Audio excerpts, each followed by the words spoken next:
Now, this video you about to watch is obviously a parody. Obviously. Hi, this is Tim. It's Kamala Harris. Good morning, Governor. Good morning, Madam Vice President. Listen, you weren't my first choice. To be honest, you weren't even in my top 10. But no one else wants to run as my VP because they all know I'm going to lose. You are the only one who is willing to be my running mate. Yeah, I mean, this is basically career suicide. But I did some dumb shit a few years back, and now I'm totally controlled by the deep state. And so they told me either I become your running mate or I get Epstein in a New York prison. Now, the fact that we're both radical communists is a slight problem, but I got some instructions from Big Daddy Barack. Basically, we're going to pretend that you're a normal American white guy. There's a bunch of things you did that we got to run away from here. You passed a law requiring tampons in the boys' bathroom in schools. You basically cheered on the George Floyd rioters who burned down your cities. You implemented a snitch hotline during. And Tim, you signed a law that allows the state to take custody of children if their parents refuse to let them transition. I mean, what the f***, Tim? We got a lot of cleanup to do here. But listen, we already got the mainstream media gaslighting America into thinking that you're super normal. This is America's dad, America's football coach, and the teacher that's cool enough without trying to be cool. A lot of people have noticed the sort of down-to-earth, likable quality to him. He's very moderate in Congress. A moderate Democrat, a centrist, but a more centrist. Kind of a centrist Midwesterner in persona. That's pretty funny because I'm weird as f***. Americans are dumb, Tim. They'll believe anything we tell them. They are so dumb, right? They think I'm black. Okay, so here's the plan. In order to hide your own weirdness, we want you to accuse Trump and J.D. Vance of being weird. Just say it over and over again.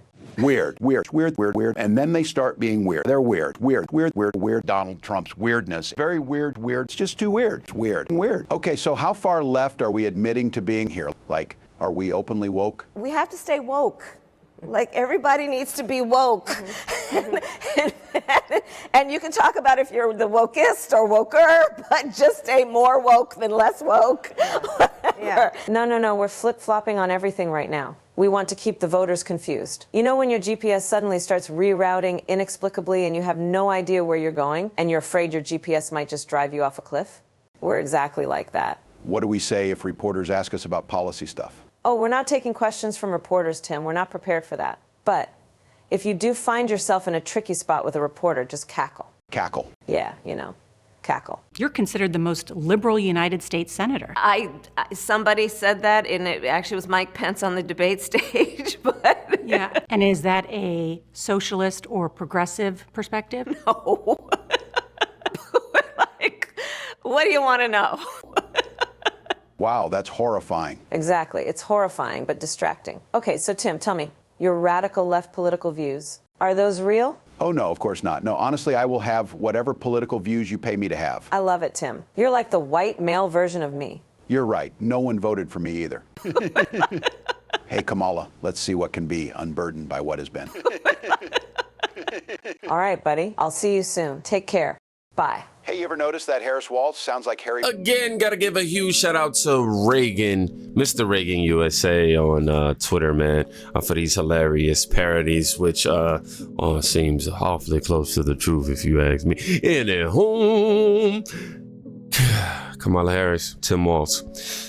She was giving him advice on how to do interviews, how to cackle, and all this other type of stuff. And the odd thing is, they're not doing interviews.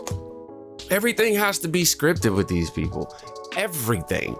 So Kamala Harris and Tim Walz sat down to talk about tacos, music, and the future of America, y'all. Let's go ahead and sit down. This is almost 10 minutes of torture for me. So yeah, let's get tortured together.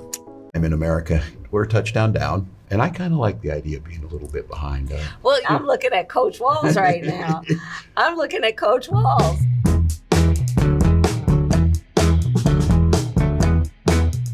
I have white guy tacos and What is like that? black, Like mayonnaise and tuna? What are you doing? pretty much ground beef and cheese. That's and, okay. Do you put any flavor in it?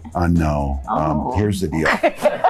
No, they said to be careful and let her know this, that black pepper is the top of the spice level in Minnesota, you know. I'm the first vice president, I believe, who has ever grown chili peppers. I'm trying to expand We'll my figure that- my food knowledge. You know what? We've got some cantaloupes. You'll be fine. Yeah. So, I called was hoping you, Tim. maybe we wouldn't have to. I called you, Tim. Yes. You didn't answer, Tim. I know. What happened? The most important call of my life. Oh, sound like a glimpse into the future of America right there, if you ask me. It popped up, and we didn't recognize the caller ID, and it went to voicemail. Hi, this is Jim. I'm not able to answer. There you go. Thank you. Hey, Tim, it's Kamala. I really want to talk to you. It is an amazing privilege for me. Also, I'm excited. I just want to be part of the excitement that you're generating. Well, we're doing it together, buddy. It's fun. We're doing it together. How have these last couple of days been for you? I can see where the energy comes. America is a hopeful country. Indeed. People are excited. In every one of those groups of thousands, sometimes over 10,000 people, you've seen exactly who we are as America. Yeah. People from rural areas, urban areas, of every stripe and size and background. This is who we are as America, and we're all in it together. Yeah. And in this campaign, the only way we win is to keep the pedal to the metal for these next many, many days that we have. So, Tim, what's your relationship to music? Yeah. For me, the transformational piece of music was Bruce Springsteen's The River, which is a journey. You know all the tracks, and I'm that guy. My first car, it's the summer 1980, been saving up. I buy a 1973 orange Chevy Camaro, got an 8-track player in it. Oh, wow. Previous owner left Bob Seger's Night Moves in there.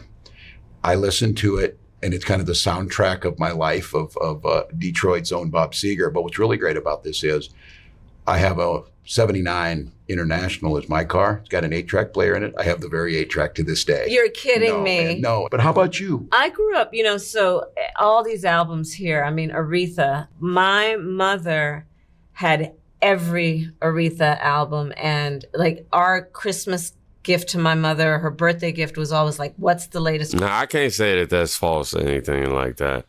But, given with a pandering that's been going on. Aretha Franklin record. So it's on vinyl in your house as a background. All of it. Wow. All that and Stevie. And then Miles, and my dad loved jazz, and so it was Miles, it was Coltrane. One of my personal favorite musicians for when I was younger was Prince. Oh. And of course from your estate. And he, in fact, I'll tell you, so my husband Doug and I'm more of a hip hop girl. Yep. He's more of Depeche Mode.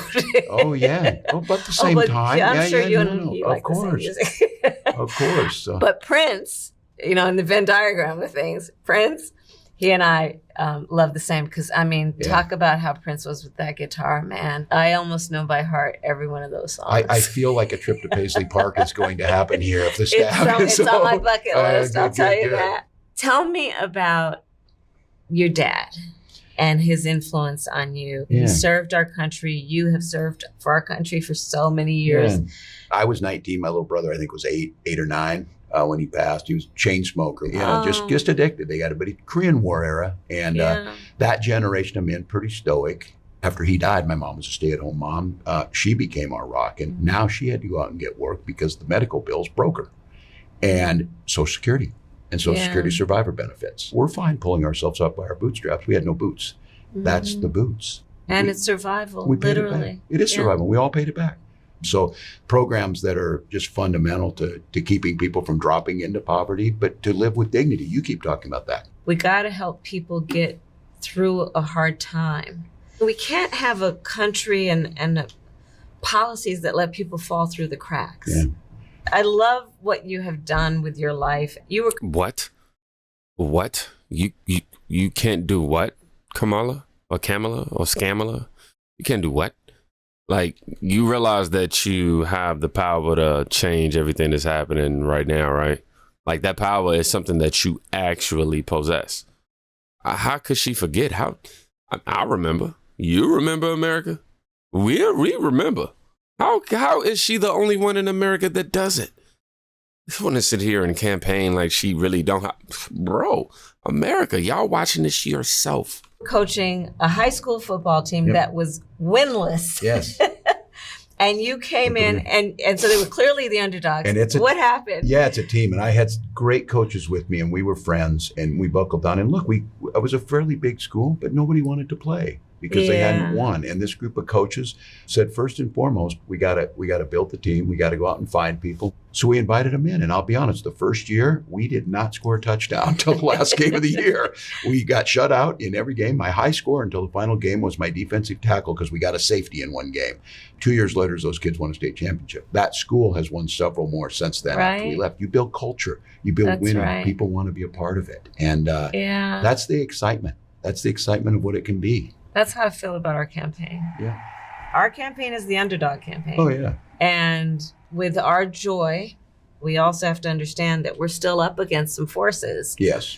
That are trying to divide our country. It pains me the kind of division and the stoking of divisions that has taken place, right? And when we can remind people and create a space for everyone to come where they see each other and say, magic. Hey, we're all in this together. It almost feels like everybody's coming out of their house after a blizzard and, a Minnesota reference, and you shovel out, and then you start talking to your neighbors. How was it the last couple of days or whatever it might be? They're re-energizing, and they're looking for their neighbors. We keep saying, keep talking about the promise of America, and we say, take care of your neighbor.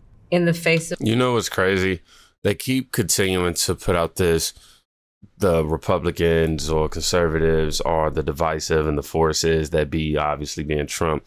And it's so weird because they're trying to make it seem like on their side is nothing but love and compassion and empathy and people that are embracing each other.